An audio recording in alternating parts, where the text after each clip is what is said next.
that person who has the ability to mentor and grow and lead others and hire other people who are smarter than them to pass them to grow, and they have the ability to do that in an organization, you're gonna watch them just be super successful. Right. In the everyday, if we got much money, but we don't see any potential growth, or we don't feel great working with them. Everyone there's cool, they're transparent, this and that, and there's like there's a hype factor. They're cool, they got a cool logo, great company, everyone knows about them. And boom, I went. And it was a disaster. It was, I get in there 3 months later, I'm going, this is not fun. Why? What? Like, what?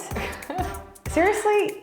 Before we get 30, then that's a very important time to focus on our potential growth. I'm really big on finding how you can become savvy about who you are. So I feel like self-confidence also lead us into innovation and lead us into bright idea. Hi everyone, I'm your host Christine Chung, and welcome back to the third episode of She Inspired Me podcast series. If you are new here, we interview and inspire women perspective from Millennial and Gen Z. We deliver high quality visualized podcasts for successful women in different generations and diverse backgrounds. In She Inspired Me, we want you to control the world in a better way. Hi Britney. Hi. How have you been? Oh, wonderful. It's great to be here. What do you feel about the She Inspired Me studio? This is pretty cool. I mean, I feel kind of fancy, I'm not gonna lie. And I like this, and then you brought food, which is one of my love languages, so I'm really excited. You're gonna have fun with us. We're going to play games, we're going to have some spicy food to spice things up. Okay. But anyway, I'm very excited to share with all of you today to introduce Britney Palmer. She is a sales expert, and she's not only a very incredibly role model to me, but she's also a very well-known and knowledgeable person, and I would love to share her story today.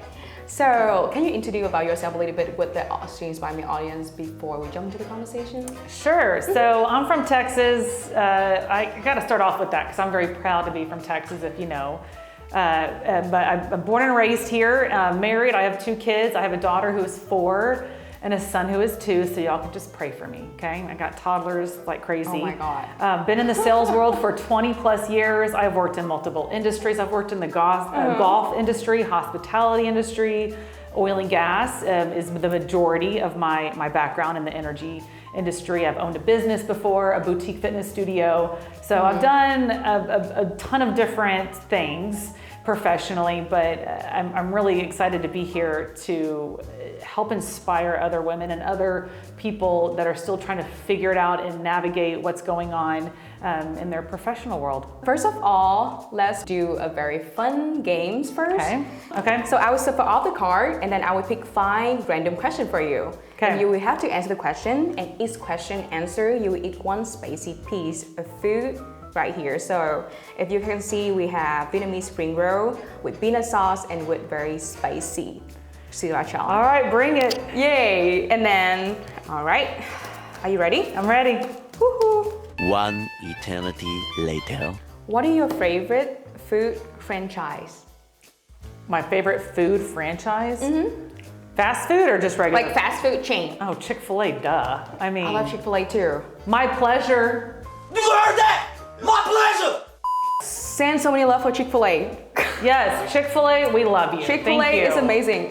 What are your favorite sauce in Chick-fil-A? Barbecue. Okay, for me, it's going to be like the sweet and spicy sriracha mixed with Chick-fil-A sauce. Ooh, I've never done You that. need to give it a try. I will so do you it. mix it together and then you dip into the sauce. Oh my God, it's amazing. Life-changing? It's like life-changing. So I actually dip I my was French surprised. fries in the barbecue. If you haven't tried it, you need to try it. You're welcome. And then I'll do either Chick-fil-A or ketchup on a sandwich, but I mostly do salads.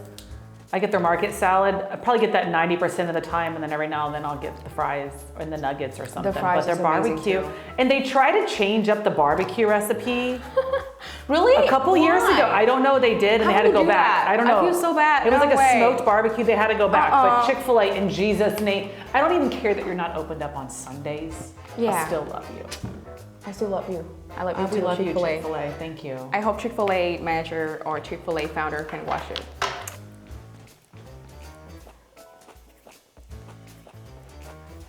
This one is the shrimp one. Those are actually really good. Okay. Oh my gosh. Okay, the last one. What is your favorite sport to watch and play? Favorite sport to watch is football. American football. I do love some football, soccer. It's amazing. But American football, we're coming up on the Super Bowl. Okay, go Cowboys. I know if you don't like the Cowboys, it's gonna be okay. But I'm a diehard Cowboys. I came home from the hospital when I was born in a Dallas Cowboys onesie. So I can literally say I was a Cowboys fan from birth. Love to watch football, and I would say the favorite sport to play is racquetball. I haven't played it in a long time. Side note, I have a championship in racquetball from college. Awesome. That's awesome. An intramural team, I randomly won it. Yes, my name's on the wall at University of Texas, San Antonio, thank you. And I love to play racquetball. I just haven't played it in a while because of kids and life, but I love to play racquetball, but I would much rather watch football all day. So Britney, I know that sales is a very competitive and cutthroat field that require a lot of innovation. So what makes you end up in sales industry? Well, ending up in sales is either you kind of just stumble into it, or you are going to school or going to go find your trade and you're like, I know I want to do this for this reason, right? I kind of stumbled into it. And I was in roles starting when I was 16 years old, and I was always customer facing in front of people, working at a restaurant, working in the golf industry, even doing some extracurricular things at school and college. So I was always engaging with people, and that's one of the biggest pieces of being in sales, is being able to connect with others and really understand them. And obviously I've learned a lot about sales for doing it for over 20 years, but I really, really do enjoy it. It's a part of who I am. And a lot of people want to be in sales, and they get into it going, oh, I don't know if this is what I want to do. And it's, well, what's your reason? Like, why do you want to be in it? Because sales, I'll be very, very candid, sales can be very lucrative. And people, I want to make the money, I want to get into it. But yet they don't really want to engage and be with people a lot. I agree. So you have to know what's your why. And then being in sales is a skill set that it's very hard to teach.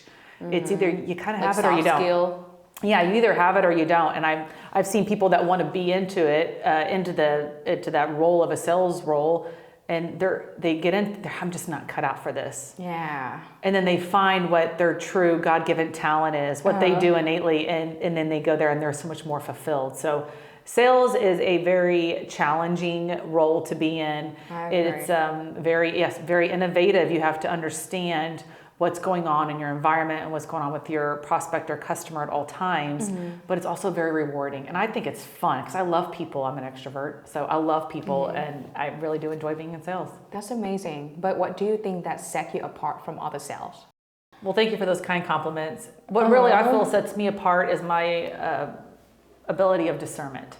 And so discernment is understanding. You're using that gut, you're using your intuition to know which way to pivot. Say what? That's important too. It's really important because as you're in a sales process, no matter where you're at, whether it's a short process or a long process, how intricate, whatever you are selling, whatever product or service, it's having that discernment of, should we continue this? Should we pause? Should we pivot? And actually they need this. So it's really having that sense of discernment and being able to read others, knowing how far you can push, how quickly you can push, or sometimes when you need to pull back and pivot or go in a different direction.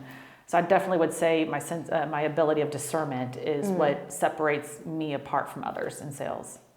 That's awesome. Yeah. And I think that some of our audience here is also curious about your field.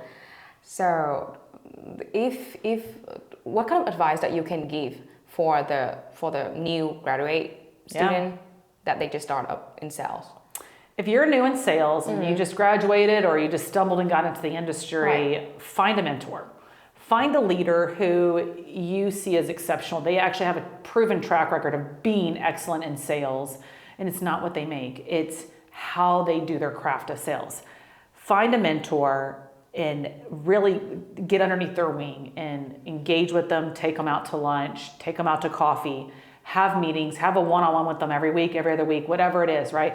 Connect with them to understand, learn, ask questions. And the biggest thing about sales is the ability to listen. If you're new in sales, I know you want to talk and I know you want to sell. Sales, I love to talk. We all do. Sit back and listen. That is how you're going to be more successful quicker. there are some other women after they having kids, after they having family, they just changing a little bit about their attitude in life. They become more serious. And I used to be a very serious person too. But then I saw you, like you're a mom of 2 kids and you have your career and you do a lot of other things out there. You do podcasts. And if you take a look at her profile on LinkedIn, she did a lot of amazing things. How can you balance all of them out?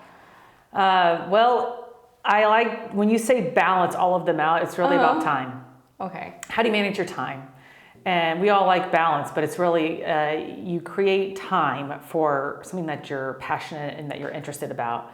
I'm really big on family. If you go to my LinkedIn, what I do in my title, my first thing is mother. That is my first role, is to be a mother. Yeah. And then I'm a sales executive, right? So I make time for what's important, and you'll do the same thing. If it's important to you, you'll make time for it. But,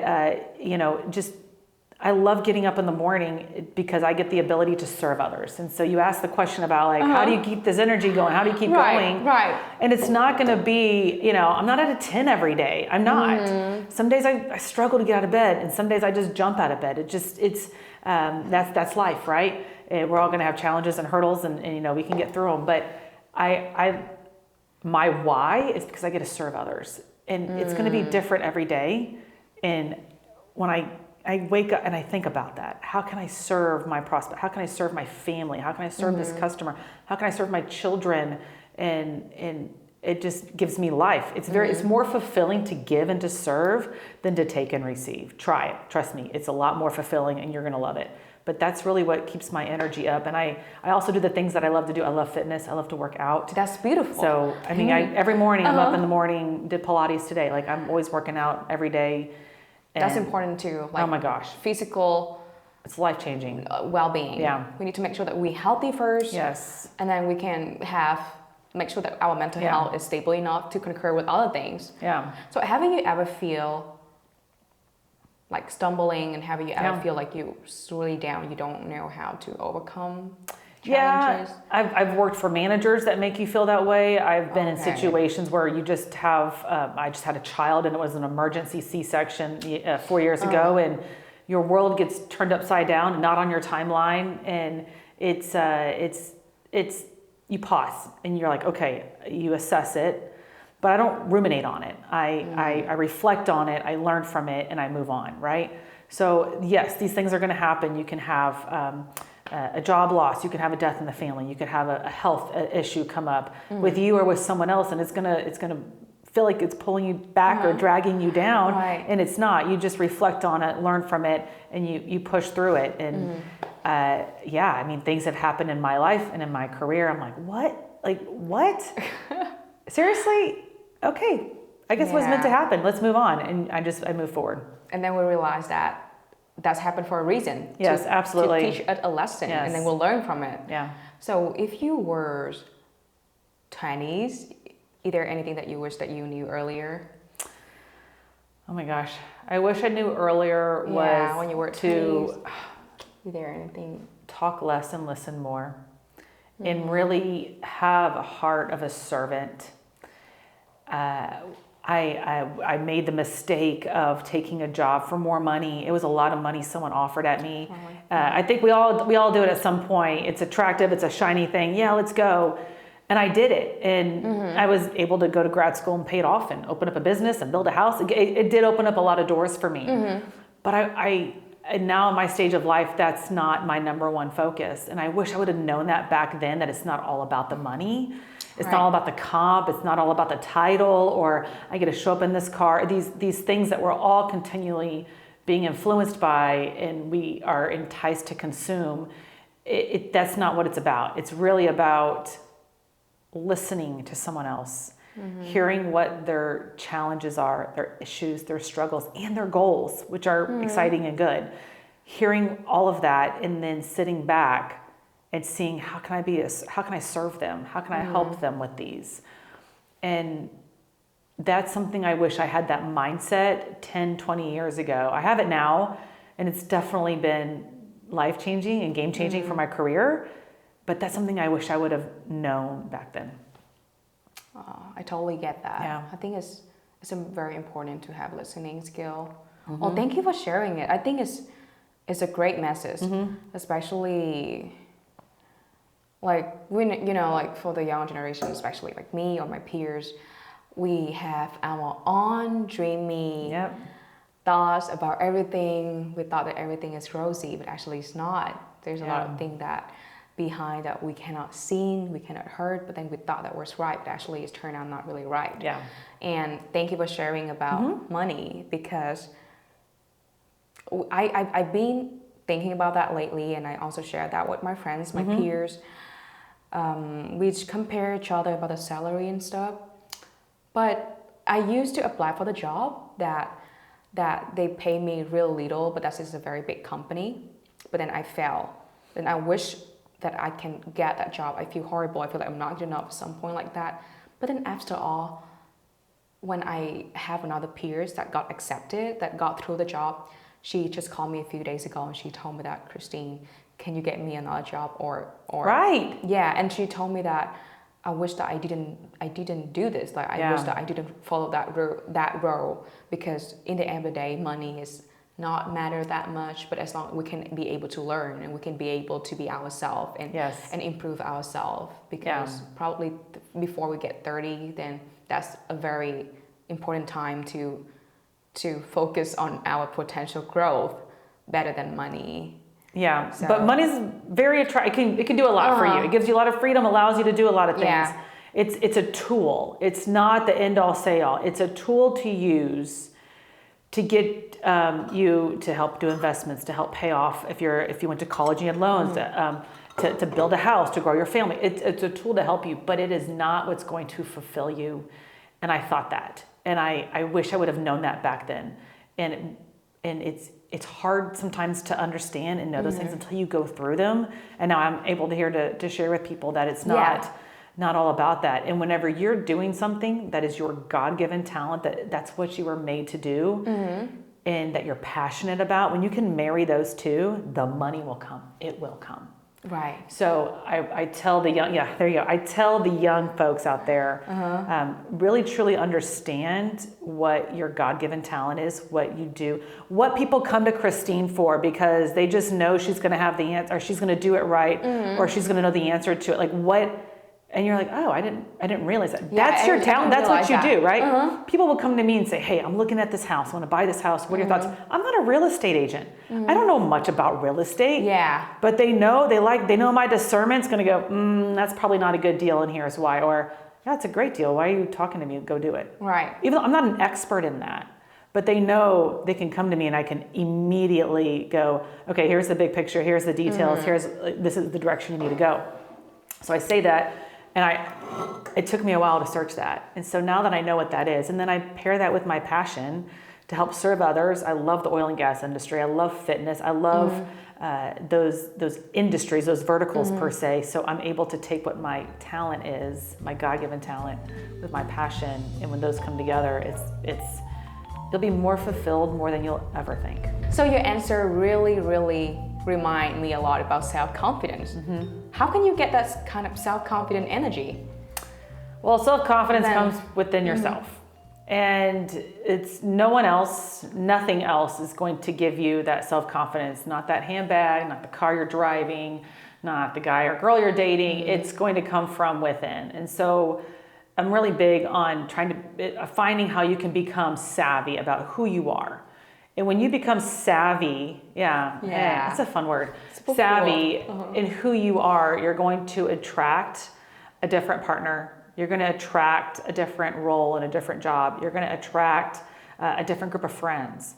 And self-confidence, everyone has, I'll take a step back. Everyone has a different childhood and a different journey to get to where they're at. And a lot of who you are and your personality and the way you react to things is rooted from that.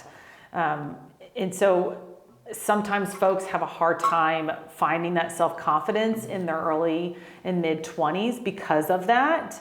But it's something that you have to just take a step back. You are an adult now. You have the freedom and the authority to make your own life and make your own decisions and choices every day. And so finding out who you are savvy, physically in your body image, finding out who you are savvy financially, like what are your goals financially and how do you do it? How do you live below your means? Let's be smart here. How spiritually, whoever, I'm a big Christian and I follow God, and I'm very savvy in who I am in my relationship with God. And having all of these aspects of your life grounded, and that's how you become savvy, and that's how you get self-confidence.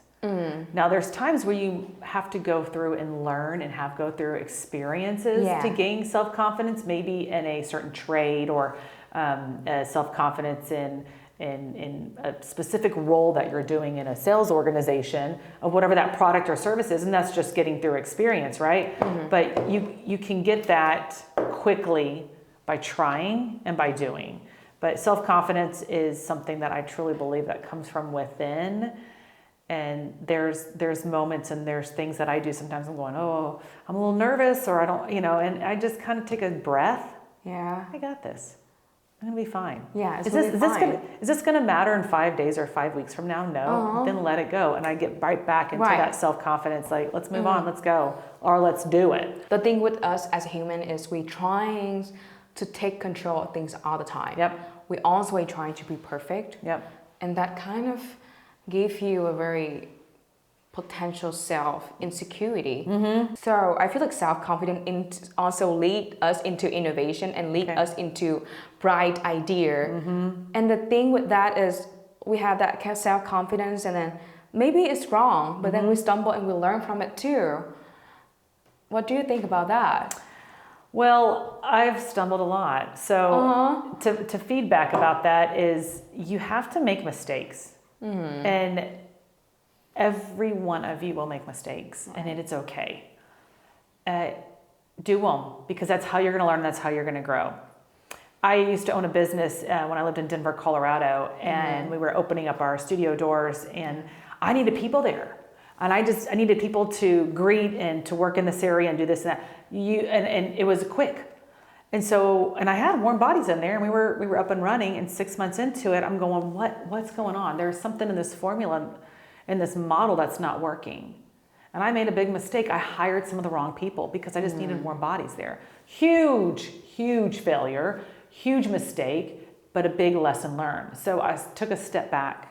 And then I started getting very strategic in who I was hiring. I was slower to hire, quicker to fire. And by the time we sold our studio in the fall of 2019, I mean, we handed over this incredible team. And I sat there and I reflected on that, going, okay, I made some big mistakes here, but I learned a lot. Right. And so I tell you, as I speak, if whoever I'm speaking with, wherever you are, just getting into college, graduating soon, you're a couple years into your career, your professional world, it's okay to make mistakes, and that's how you're going to learn, and that's how you're going to grow. And then you won't be as intimidated or scared to be innovative. You're going to have more self-confidence. And to this day, I still am making mistakes. I'm still figuring a lot out, but there's a lot I've figured out. And I'm interviewing for some new roles right now. And I'll give you another example. Yesterday, there were 2 different opportunities with 2 different companies. One of them I was really excited about. And this is my second interview with both of the companies. And I love the company. I love the product. I'm so excited. And I'm talking to the hiring manager. And I'm going, man, this guy's kind of lame. And he's just, I'm okay. And he doesn't know much about the goals or what his expectations are. He's reading from a script. He's not hearing what would make me successful, what my goals are. It's just, I would just be another person there. Another person that feel the position, and that's it. Yes, and then the other opportunity, I was kind of, okay, I'll do the other second interview for experience. We'll get through it. I loved the guy. He was fantastic. He was genuinely interested in what I view as success, what I could bring to the team, and what his expectations are. He had a conversation. He listened. I listened. We went 45 minutes over our scheduled time. And so I tell you these 2 examples that would literally just happen 24 hours ago, because I went through some hiring processes as a candidate in the past, and I'm going, okay, it's checking off the compensation package is checking off. Okay, they said yes, they can do growth.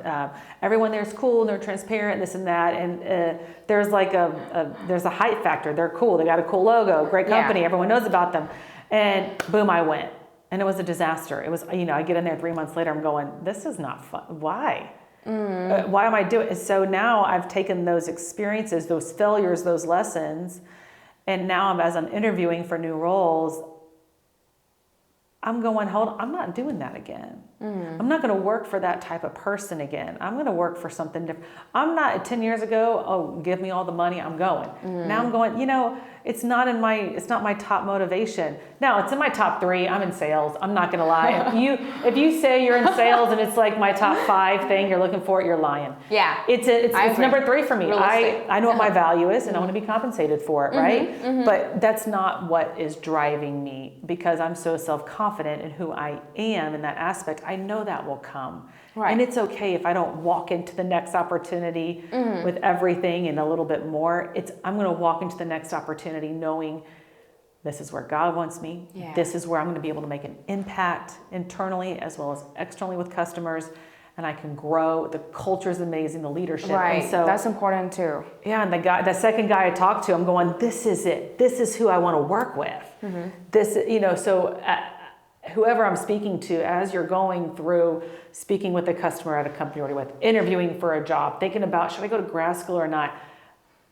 As much as they're interviewing you, you're interviewing them as well. Does this align with who I am and what my goals and what I view success as? So I kind of went off on that a little bit about like, here's some motivation nuggets there, but really becoming savvy in who you are and self-confident it's going to just completely change the trajectory of your career. I agree. Wow, thank you for sharing that, because I think it's very important to kind of have some self-comparison between the opportunity that we're having, because that's very important too when we share about the interviewer and about your manager that you're working with, seeing literally the people that you're working with, you need to make sure that they see your values and how much you can contribute and it is appreciated or not, because in the everyday, if we got much money but we don't see any potential growth, or we don't feel great working with them, or we don't feel like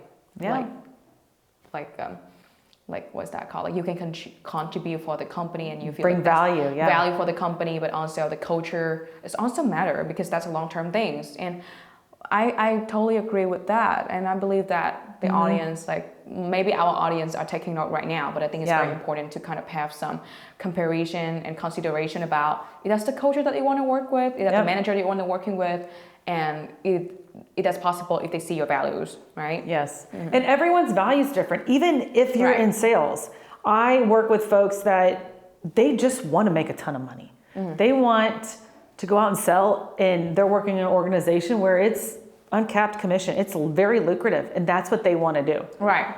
And then I work with someone I want a really good work-life balance. I want to be very present with my kids, and I want to be remote. I want to work from home, and I just I want to be recognized. I want to get awards. I want to be noticed in meetings. I want people to say, "Great job in that meeting," or "Congratulations on that sale." They want to be recognized. Then there's folks that are in sales that it's not about the money. It's about the growth and the ability to make an impact and mentor and help leaders and pull versus being pushed. And so everyone's why is different. And that's also, I'll go back, that was another mistake I made at my business is, I thought everyone I wanted them to do what I needed them to do. But when I took a step back and I asked them, what do you want to do here? Like, what's your goal? Well, I want to become an instructor here. I had no idea. Let's make it happen. Because whenever you're you're in that lane and you're getting fed doing what makes you feel successful, you're going to do times 10. You're going to do more. You're going to do more. If someone who just wants to make a ton of money is getting paid a lot, they're just going to keep doing it because they want to get more money. Right. Someone who's getting those words of affirmation and getting acknowledgement, and you keep doing that, they're going to continue to work harder for you, and they're going to continue to keep doing it and exceed expectations. That person who has the ability to mentor and grow and lead others and hire other people who are smarter than them to pass them, to grow, and they have the ability to do that in an organization, you're going to watch them just be super successful. Right. So it's really, when I'm having interviews and I don't even get asked the question, so what success look like to you for Britney? Yeah. That's the biggest red flag. I'm like, and it's not about me, but it's about me being fulfilled within that organization. Right, they don't care about how much you can feel when you're working with them. Yeah, and I always ask the question, like, why do you work here? What do you love about this company? And my discernment can start to sense and feel they're on their way out the door, or they've been there and they're a lifer and they love it, and here's why, and here's the goal and vision of the company, and I'm going, that's where I want to be. I want to get on board with that. And it doesn't have to be the same thing, but they're savvy, they're confident, they know what it is, and that's the people I want to be around. Right. Yeah. Oh my God, that's amazing. The thing that I love the most about Britney is she's not only savage. I'm sorry, not love. She's not only savage. So I can be savage too. I'm sorry. She's not only savvy, but she also makes smart choices, because we need to have a lot of consideration to know exactly what are our priorities so that we can make the smart choice in our life. Yeah. It's a game-changing choices if that's a smart one. Yeah. And I think that's well, thank you for sharing that. I appreciate your story. Who is the person that will inspire you the most in your whole life? My whole life? Oh gosh, 2 people, but my whole life would be my father. Right now is my husband. Maybe my kids too. They do inspire me. They humble me. My father is the most incredible person, and he raised me to be independent, to be smart, to make good choices, make the right choice. Have I stumbled and made a mistake? Yes. Has he watched me do it? Yes. He knows when I'm going too far and he kind of pulls me back, right? When you're in the teenagers and stuff. But I've always looked up to him as someone who is a leader, someone who is respected. And my father is, I'm going to try not to cry. He's the person who, if you ever meet my dad, you're like, okay, I get it. And I see why you are the way you are. And my father was always respected at church and the office, at home, everything. He was a leader. He was a giver. He provided. And he is always there for me. I can go to him for any advice on anything, and he's got it. Yeah. He's funny. He's a little too serious sometimes. Like the dude needs to relax, right? But he's retired, living his best life. And he is probably the he's the person who's inspired me the most my entire life is my dad. And I am grateful for the legacy that he's leaving. He's still with us, and the legacy that he will have left when he leaves on this side of the earth. And he's the one who led me to Christ. He's the one who provided financially for me, as well as into my college and my career. And he's also the one who cut me off financially, which was hard to do, but the best thing he could have ever done for me in that time of my life. And as a parent now, it's cool to see it come full circle in the challenges of parenting and what legacy do I want to leave for my children, and I want it to be like my father's. Our daughter, her name is James. She's named after my dad. And people are like, well, you have a girl named James? Yes. Hashtag girl named James. Find it on Instagram. You'll see my daughter. And you meet her, and she's a pistol like me, and she's every bit of James, and everyone loves her. And 6 months into her life, I'm going, should I not have done? No, this is her name. And you meet her, and she's just like my dad. She's just like me. And I want that to continue. I want that legacy to continue. My husband, Chris Palmer, if you're hearing this, I love you. And he's inspiring because he balances me in regarding my sense of life and how large it is. He kind of humbles me and he brings me back. And I'm grateful for that. If you look at the Enneagram, he's like literally my exact opposite. He's the person who stresses me out. I married my stressor, okay? And but I'm grateful for that. And he inspires me. He thinks outside the box. He helps me become a better person every single day. And he's the best baby daddy in the world you could ever have. So my whole life is going to be my dad, Daddy Jim. He doesn't want to be called Grandpa. He wants to be called Daddy Jim. So he goes by that. And my husband, Chris. Aw. Yeah. You'll have to meet him. He's great. He comes up here all the time. My dad. You'll have to meet my dad. Oh, You'll your love dad? him. Yeah. Oh my God, I really want to see him. Like, He's cool. You make me curious about him already. But I know Britney's husband. Like, I saw her last time. I saw his. My English is so good today. Cut. So in the episode today, we really grateful for having you. Thank you. So is there any other thing that you would like to share for all the audience? Like any words of wisdom that you would like to share? Sure. I want to say something very basic and simple. And it's 3 letters in our vocabulary that we probably have lost. And that's TRY, try. Just try it. If you're passionate about something, if you're inspired about something, if you want to go do something, just try it. Whether it be a sport, whether it be an interview that's maybe intimidating, go try it. If you want to learn how to do public speaking, join Toastmasters, try it. If you want to go play a sport, pick up the racket, go do it. Like it doesn't matter what it is. Try, learn, have a fear of regretting that if I didn't do that, how much I'm gonna regret it. I don't even know if I worded that correctly. Go try it, and that way you'll look back and say, I'm so glad I tried that, because it might be just the thing that is what you needed or what you needed not to do in your future if you just try it. Hey ladies, thank you so much for tuning in and joining us today. I feel so inspired and I hope you do so. So don't forget to give us a follow, a subscribe, or comment below about your idea, your thoughts on this episode. Or if you're curious and if you want to ask more questions, don't forget to search us up on LinkedIn. She inspired me, or you also can search Britney Palmer. She's just an amazing person. If you have any question for us, stay tuned. We love you. I hope to see you guys next episode. Thank you so much for today. Bye.